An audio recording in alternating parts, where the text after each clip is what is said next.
करें, जितने भी हमने आज तक जितने भी हमने इंटरव्यू किए हैं बीजेपी के, वो अपने बारे में कम बताते हैं, नरेंद्र मोदी जी के बारे में ज़्यादा बताते हैं। एक इसके चीज़ मैंने देखी है, मतलोडा में भी देखी है और इसराना में भी देखी है। जो बस स्टैंड है या बस स्टॉप है, वहाँ पर एक वॉशरूम तक नहीं है। जैसे जो महिलाओं की बात करते हैं, बेटी बचाओ बेटी पढ़ाओ की बात करते हैं, बीजेपी सरकार जो पार्टी है और काफ़ी ज़्यादा नारे भी दिए हैं महिलाओं के लिए, बेटियों के लिए। और जब हम मतलोडा देख ले या इसराना देख ले, इसराना विधानसभा के अंदर 2 बड़े कस्बे हैं और वहाँ पर इस प्रकार से समस्या, आदमी अपने लिए तो एडजस्ट कर सकता है लेकिन महिलाएं कैसे एडजस्ट करें। इसके भी रहे हो आप, राज्यसभा सांसद भी रहे हो, इस समय की आपने जो हल्के को जो 2 बहुत बड़ी सौगात दी हो, या अब कोई मन में ठीस हो कि भाई अब मैं राज्यसभा सांसद हूँ, अब मैं उस चीज़ को पूरा करूँगा। सड़कें बनाई, उपमंडल का कब तक काम शुरू हो जाएगा, कुछ आइडिया? उसके लिए अभी नहीं करते। बीजेपी नेता जो हैं, मंत्री हैं, एमएलए हैं, एमपी हैं, वो ना बोलते हैं, अधिकारियों को भी बोलते हैं, लेकिन वो मानते नहीं। और इस चीज़ का कहीं ना कहीं मैं ये उदाहरण मैं अपने साथी से कहूँगा कि ये घुमा दो कि इन लोगों की अधिकारी कोई सुन नहीं रहा होगा, इसीलिए ये आप लोगों के पास आए हैं। मैंने कभी भी अपनी जुबान से ये नहीं कही कि हमारी चलते नहीं है, अधिकारी हमारी मानते नहीं है। अधिकारी सरकार का एक हिस्सा है। अधिकारी ने अपनी कुर्सी के ऊपर बैठ कर के सरकार की माननी पड़ेगी, और ये जनता के सेवक हैं, जनता के काम करने पड़ेंगे। ये बात ठीक है कि अधिकारी कई बार सुनी कर देते हैं, तो इसलिए ये लोग उन समस्या को लेकर हमारे पास आते हैं। और मेरी एक नेचर है, आप देख भी रहे होंगे, मैं सामने फ़ोन करता हूँ, इनके सामने अधिकारी को फ़ोन करता हूँ और कहते हैं काम करो।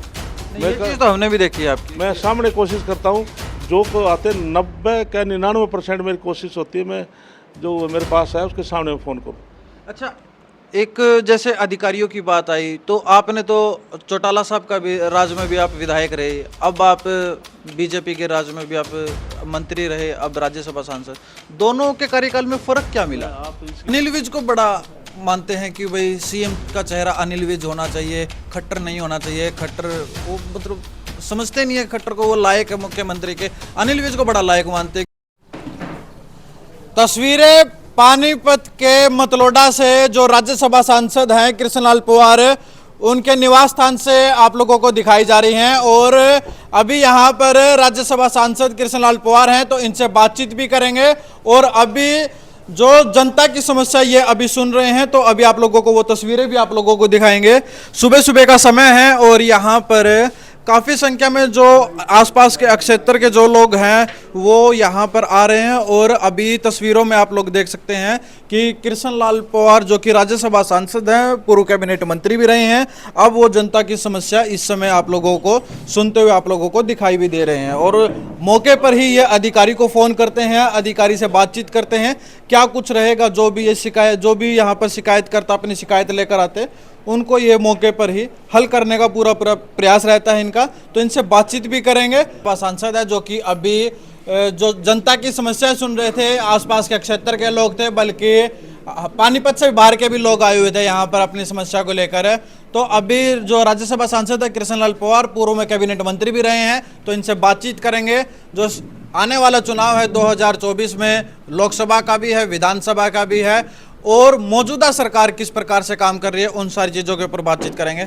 सबसे पहले सर नमस्कार, आपका हमारे चैनल में स्वागत है। धन्यवाद सर, 2024 में चुनाव हैं, लोकसभा के भी हैं, विधानसभा की हैं, सभा के भी हैं, किस प्रकार से आप अपने आप को देखते हो? निश्चित तौर पर 2024 में पहले लोकसभा के होंगे और फिर अक्टूबर में विधानसभा के होंगे।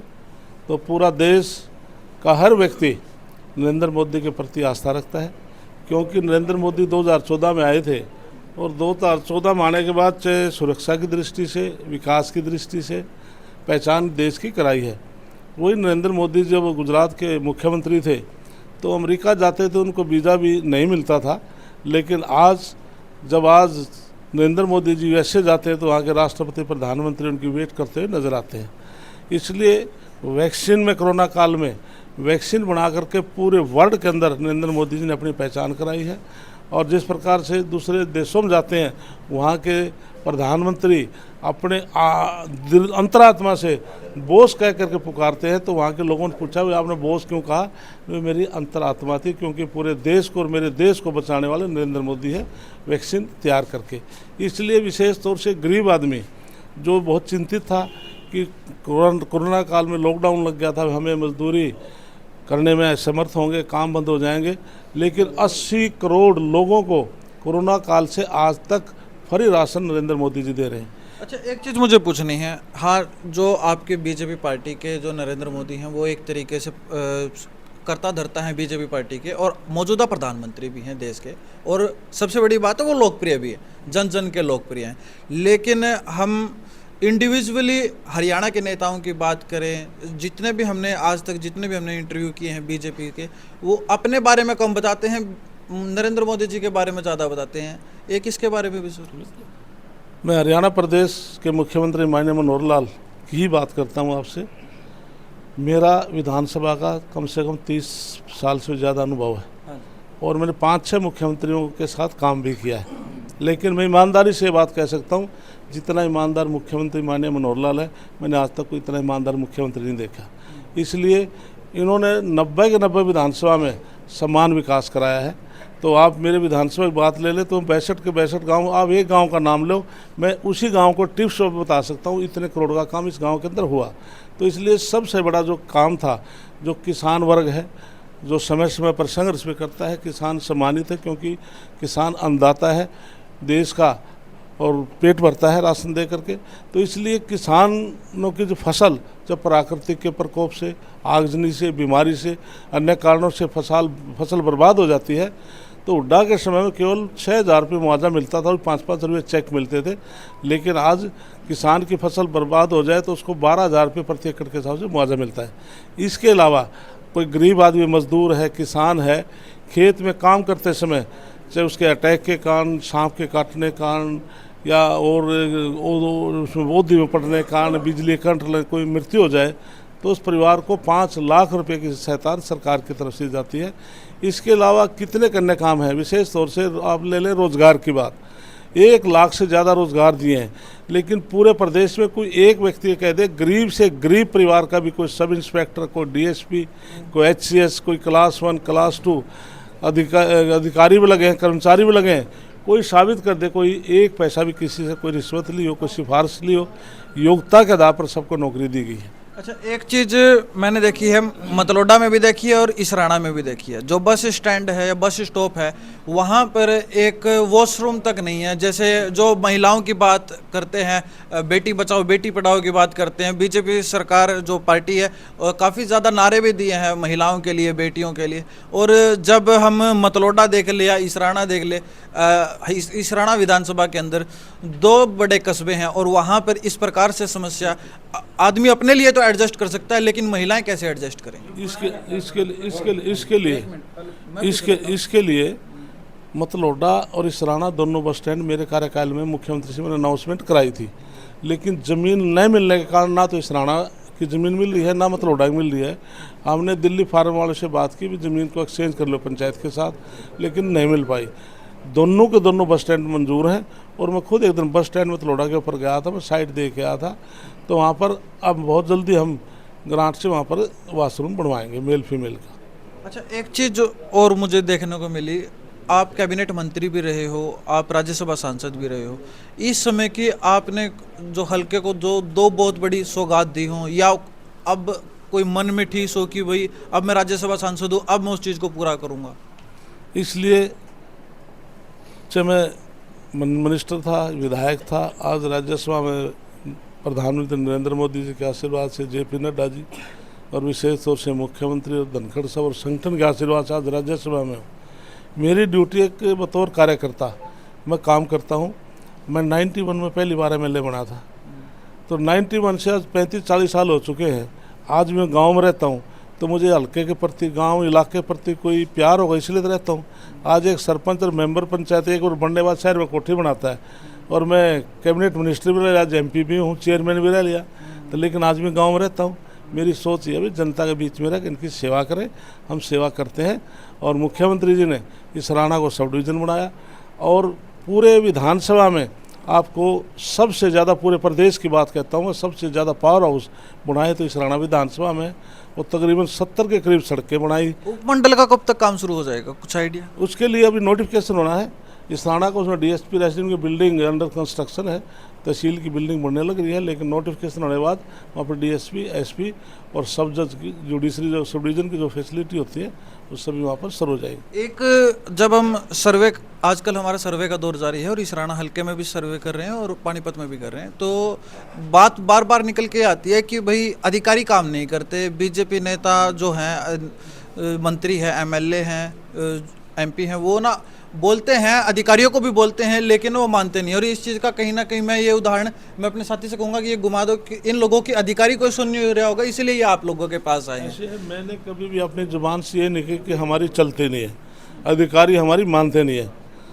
अधिकारी सरकार का एक हिस्सा है, अधिकारी ने अपनी कुर्सी के ऊपर बैठ कर के सरकार की माननी पड़ेगी, और ये जनता के सेवक हैं, जनता के काम करने पड़ेंगे। ये बात ठीक है कि अधिकारी कई बार सुनी कर देते हैं, तो इसलिए ये लोग उन समस्या को लेकर हमारे पास आते हैं। और मेरी एक नेचर है, आप देख भी रहे होंगे, मैं सामने फ़ोन करता हूँ, इनके सामने अधिकारी को फ़ोन करता हूँ और कहते हैं काम करो।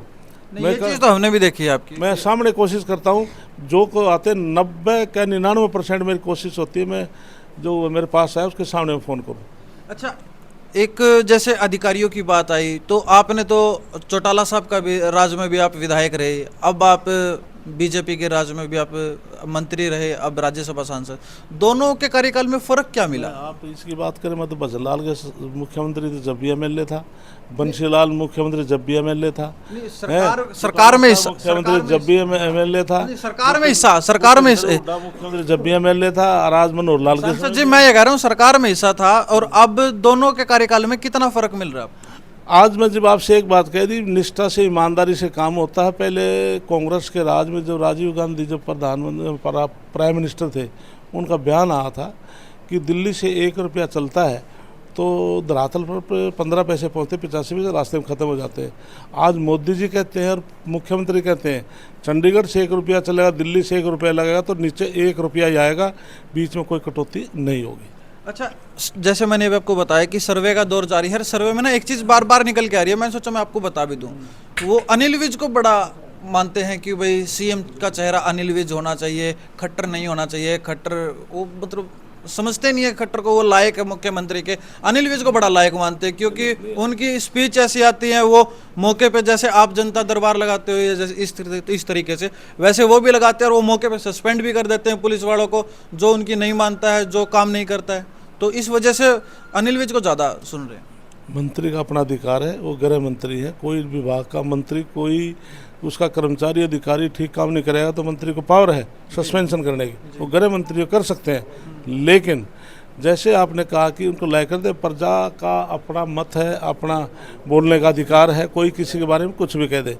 लेकिन चाहे प्रधानमंत्री है, चाहे मुख्यमंत्री है, कोई भी है, भारतीय जनता पार्टी में संगठन तय करता है कि कौन मुख्यमंत्री होगा, कौन प्रधानमंत्री होगा। देश का प्रधानमंत्री नरेंद्र मोदी भी अपने आप को कार्यकर्ता पहले कहता है, प्रधानमंत्री बाद में कहता है। तो बीजेपी का ये संगठन का मूल मंत्र है। 2024 का जो चुनाव है, विधानसभा की बात की जाए, और हर विधानसभा अपने आप में खास मानी जाती है, तो यहाँ से आप सीनियर लीडर हो, क्या लगता है कौन किस चेहरे को लेकर आएगी पार्टी? इसमें न कृष्ण कुमार तय कर सकता है, इसमें केवल संगठन तय करता है कि कौन व्यक्ति चुनाव लड़ेगा। तो कांग्रेस पार्टी की तरह ये बीजेपी पार्टी नहीं है। जिस प्रकार से आज ये कांग्रेस सरकार बनाने की बात करती है, जैसे 4 दिशाएं होती हैं, पूर्व, पश्चिम, उत्तर, दक्षिण, इनमें चारों दिशाओं में अलग अलग नेता हैं। एक दिशा में भूपेंद्र सिंह हुड्डा खड़े हैं, दूसरी दिशा में सुरजेवाला खड़े हैं, तीसरी दिशा में किरण चौधरी खड़ी है, उधर शैलजा खड़ी है। तो इसलिए 4 जैसे हमारी पूर्व, पश्चिम, उत्तर, दक्षिण है, तो कांग्रेस 4 भागों में बटी हुई है। और भारतीय जनता पार्टी में जो संगठन तय कर देगा, तो उसमें कितने बड़े से बड़ा नेता हो, उस संगठन की बात माननी पड़ेगी। तो अभी ये हमारे साथ कृष्णलाल पवार थे जिनसे हमारी बातचीत हुई है, और इन्होंने बताया है कि पार्टी किस तरीके से काम करती है, और अभी जनता की समस्या यहाँ पे सुनने के लिए यहाँ पे बैठे हुए हैं। सुबह का समय है, आप लोगों ने तस्वीरें देखी हैं, और इन तस्वीरों को ज़्यादा से ज़्यादा शेयर कीजिएगा। मैं मनीष कुमार, अखंड भारत की आवाज़ से।